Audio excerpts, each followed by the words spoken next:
Today we learn about the mitigation rule, particularly in the context of anticipatory repudiation. We'll first examine the pre-UCC case of Reliance Cooperage versus Treat, an Eighth Circuit decision from 1952. We'll then learn about how the UCC treats mitigation and how the Reliance Cooperage case might be decided under the UCC. Mitigation is the principle that a party that has suffered a loss has to take reasonable action to minimize that loss, or at least damages will be limited as if they had taken such action. For example, suppose Sarah contracts with a bakery to buy 100 cupcakes, but decides to back out of the contract at the last minute. The cupcakes have already been made. The mitigation rule suggests that the bakery should try to sell the 100 cupcakes to someone else before they go bad, or at least that her damages will be limited to those damages that she would have incurred if she had sold them or tried to sell them. So the bakery wouldn't be entitled to damages for all the cupcakes, just the damages that it couldn't mitigate. In other words, the cupcakes it couldn't sell. From an efficiency perspective, the mitigation rule certainly makes sense. We want to create incentives for the aggrieved party to minimize damages and avoid waste.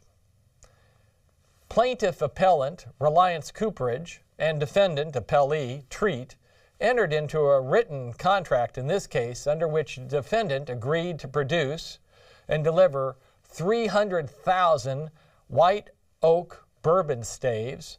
The staves are the things that go into barrels, that make up barrels, and that these would be delivered by December 31st, 1950 at a price of $450 per 1,000 staves. Subsequently, the defendant seller repudiated the contract by letter and phone. On October 6, 1950, plaintiff informed defendant that they would hold him to strict compliance of their promise. Defendant never replied or performed. At trial, plaintiff requested damages of the difference between the contract price and the market price on December 31st, the date of contractual performance was due. The trial judge refused, instructing the jury that if they found that the defendant repudiated the contract, then the measure of damages should be the difference between the contract price and the lower market price plaintiff could have obtained upon learning of the repudiation.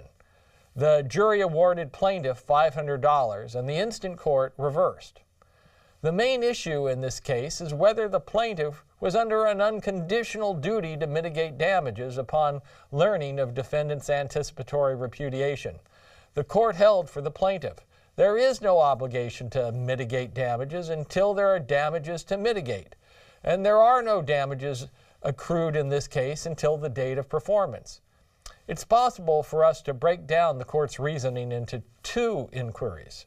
First, the court held that a buyer, upon repudiation by the seller, may sit and wait in a rising market until the date due for performance and recover damages based upon the difference between the contract price and the market price at that date.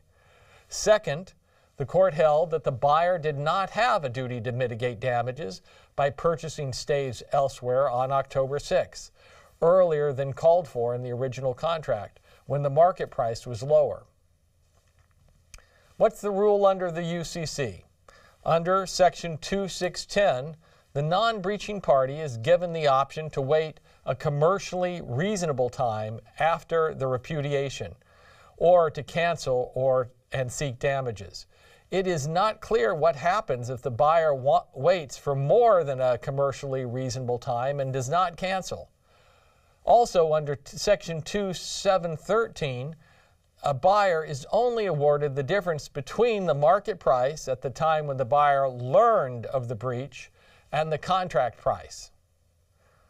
The opinion in the Reliance Cooperage case said that the buyer had no duty to mitigate, even if he accepted the anticipatory repudiation as an actionable breach of the contract.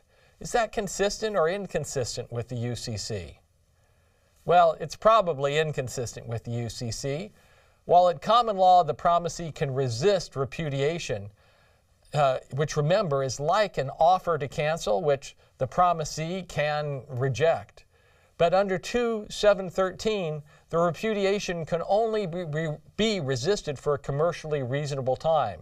After that time passes, the non-repudiating buyer's damages should not increase because the buyer failed to mitigate damages. In other words, the UCC is likely to deem that the buyer learned of the breach at the time a commercially reasonable time to wait performance had expired. Any waiting after that is done is that the buyer is at risk that the market price may turn against the buyer. After the buyer learns of the seller's breach, the buyer takes the risk of market fluctuations at his own peril. If the market price decreases after the date the breach is known, the buyer's damages should not decrease. If the market price increases after the date the breach is known, the buyer will not get any enhancement in damages. Under the UCC, a buyer has another option for damages after breach in addition to 2.713. Under Section 2.712, there is the option of cover. This cover damages describes when a buyer procures a substitute for the promised performance. UCC Section 2.712 says that after a buyer covers, the damages he is owed is the difference between the cost of the substitute goods and the contract price. Let's go through an example to see how this would work. Remember that Reliance signed the contract with Treat for $450 per 1,000 staves.